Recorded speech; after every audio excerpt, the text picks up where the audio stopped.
kembali lagi di channel YouTube Perutahuta. Inilah tanaman tomat kani sudah panen dan buahnya juga sudah masak.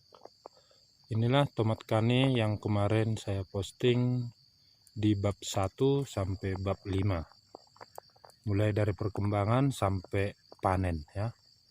Ini tomat kani ini sekarang kita gunakan pengecorannya dengan menggunakan kalium tinggi ya. Kami gunakan di sini Jekasop dan kami gunakan kalsium high gross supaya buahnya tahan dan tahan pecah ya. Dan ini tomatnya lumayan mulus ya, dan besarnya juga agak lumayan, tidak terlalu besar dan tidak terlalu kecil ya. Buahnya oke, di pasaran pun oke. Ini tomat kani untuk sampai sekarang untuk serangan Phytophthora masih belum ada karena kami menggunakan fungisida sistemik, yaitu fungisida infinito, dan kami rotasi dengan sirkus ya, ataupun bahan aktifnya dimetomop. Oke, ini tanaman cabenya juga sudah mulai berkembang ya, karena kami menggunakan pengecoran unik dan biofosfat, dan kami tambah lagi Jekasop ya supaya kuat.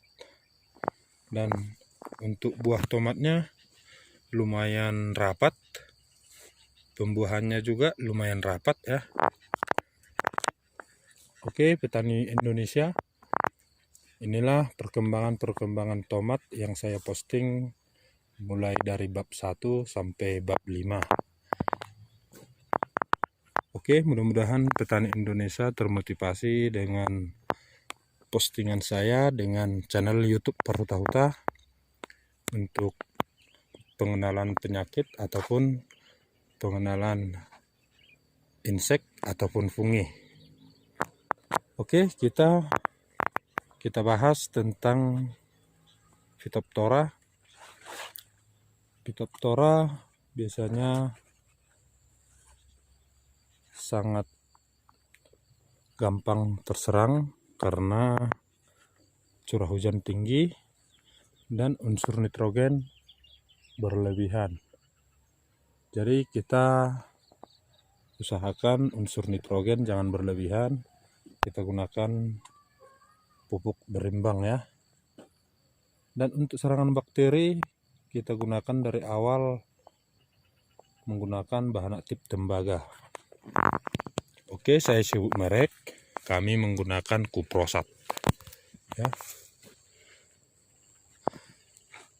Oke, bisa lihat untuk serangan peta-peta ya.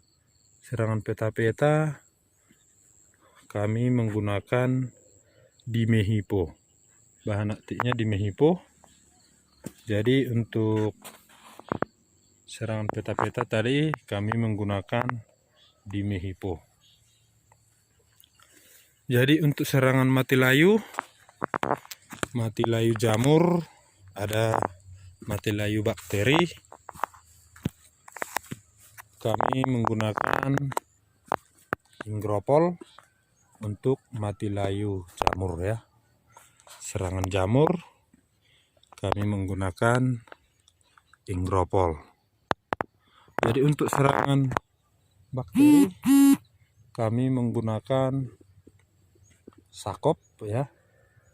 Sakop itu Trichoderma. Itulah yang kami gunakan untuk pengendalian mati layu bakteri. Oke, ini tomatnya ini sangat oke ya. Buahnya pun di atas sangat banyak. Karena ini masih panen kedua kali, jadi buahnya sangat rapat sekali nih ya, bisa lihat.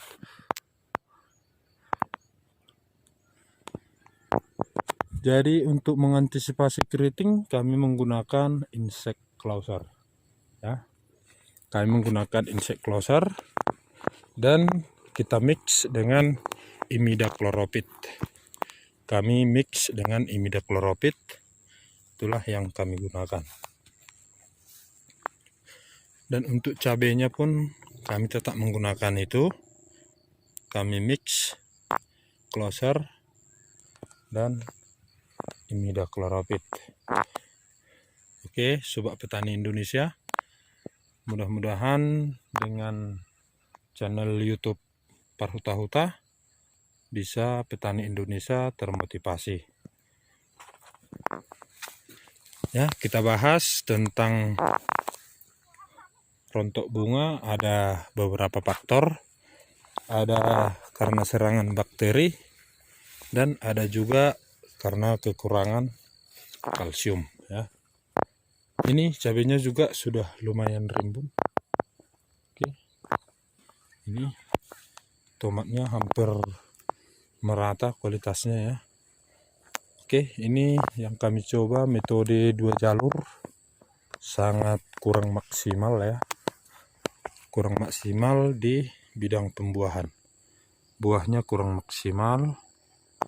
Kenapa kurang maksimal saya bilang? Buahnya kurang besar ya. Buahnya kurang besar. Dia lebih besar buahnya jalur 1. Inilah buahnya. Oke. Dan untuk serangan alternaria kami menggunakan Amistartop ya. Amistartop sangat bagus untuk alternaria, untuk tanaman tomat. Oke, kita bahas untuk tanaman cabai. Ini untuk serangan trip ya. Closer juga ampuh. Dan untuk serangan tripnya sampai sekarang belum ada ya, masih mulus. Ini cabai lokal Parhuta-Huta. Ini sudah mulai berkembang ya. Untuk serangan tungo kami gunakan Pegasus. Kami menggunakan Pegasus untuk serangan tungau. Tapi untuk serangan kutu kepul kami menggunakan Closer ya. Produk masing-masing punya keunggulan masing-masing ya. Oke, kami tidak promosi merek ya. Saya hanya menerangkan gimana caranya budidaya tanaman tomat. Ini buahnya sangat rapat. Inilah yang jalur 1, buahnya pun sangat besar. Oke, sobat petani. Inilah dulu tentang bahasan tentang tomat kani. Ini tomat kaninya ini sangat oke ya. Buahnya juga sangat rapat. Cuman di beberapa lokasi mungkin saling cocok ya. Mungkin di lokasi kami ketinggiannya 1200 dpl. Mungkin di dataran rendah mungkin kurang cocok ya. Karena lokasi kami DPL-nya agak tinggi, dia lebih cocok. Oke, sobat petani, itulah dulu tentang bahasan tomat kani soal masalah tingginya. Ini lumayan tinggi. Dan cabai rawitnya juga ini sangat bagus. Inilah tomat kaninya. Kalau masalah buah dibilang sangat rapat ya. Ini buah atas sudah mulai besar. Dan inilah petani di sini ya. Meskipun lahan sempit tetap dimanfaatkan.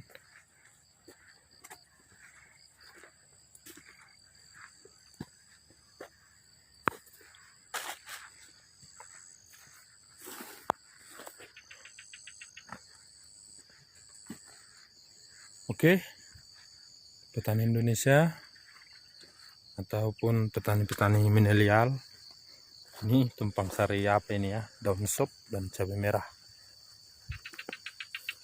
Itulah dulu tentang review tomat kani, lumayan oke ya. Dan inilah buahnya lumayan bagus. Inilah tomat kani. yang kami coba tanamnya. Ini bisa lihat buahnya sangat rapat ya. Rapat sekali buahnya sampai ke atas, buah terus. Ini tingginya sudah 2,5 meter.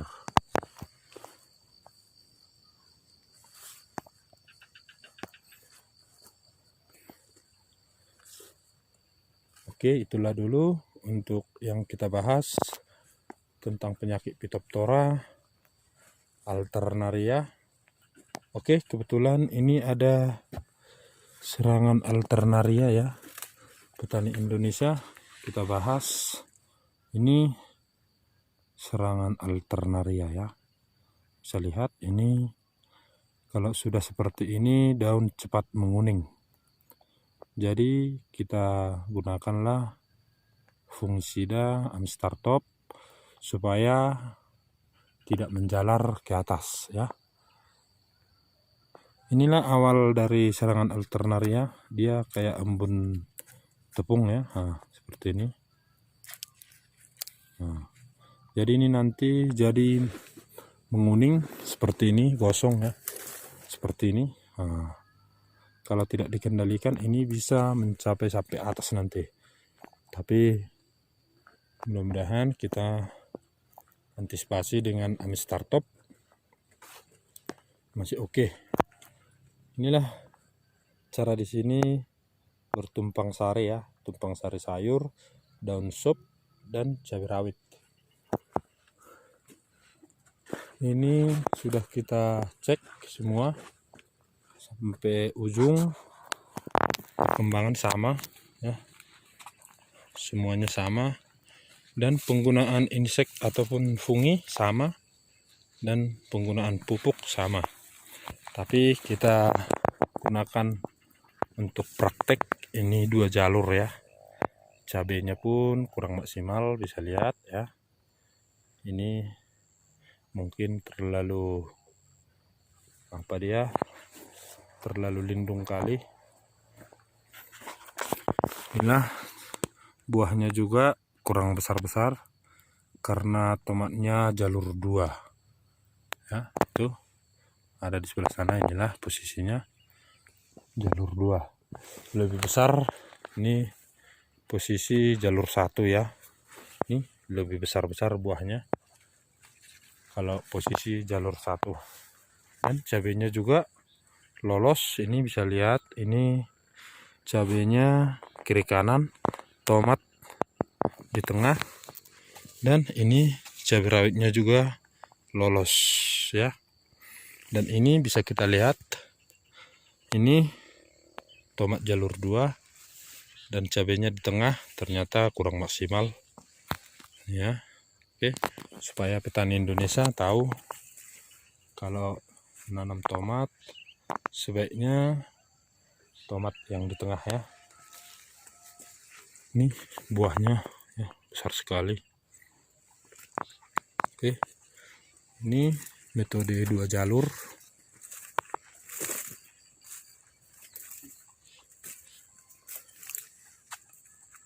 Ini yang punya ini sudah tidak sampai lagi nih ke atas ini untuk mengikat ya, karena rimbunnya sangat rimbun, ini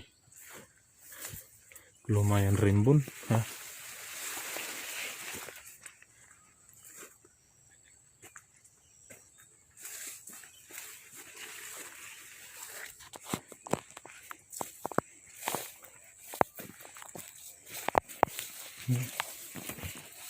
Nih bisa lihat cabenya kurang maksimal.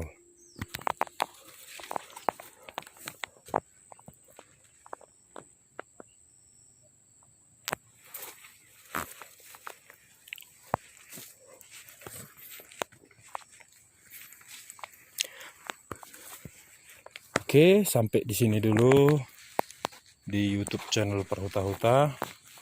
Jangan lupa subscribe dan bagikan channel ini supaya petani-petani yang lain termotivasi tentang budidaya tanaman cabai dan tomat ya. Oke, petani Indonesia, kita akan posting terus tentang perkembangan tanaman tomat kani supaya petani Indonesia termotivasi. Ya. Ini buahnya oke-oke ini semua.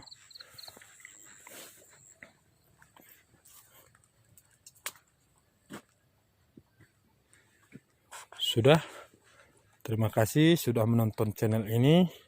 Jangan lupa subscribe dan bagikan channel ini ke grup-grup supaya petani Indonesia bisa tahu tentang budidaya tanaman tomat. Oke, salam sukses, Horas.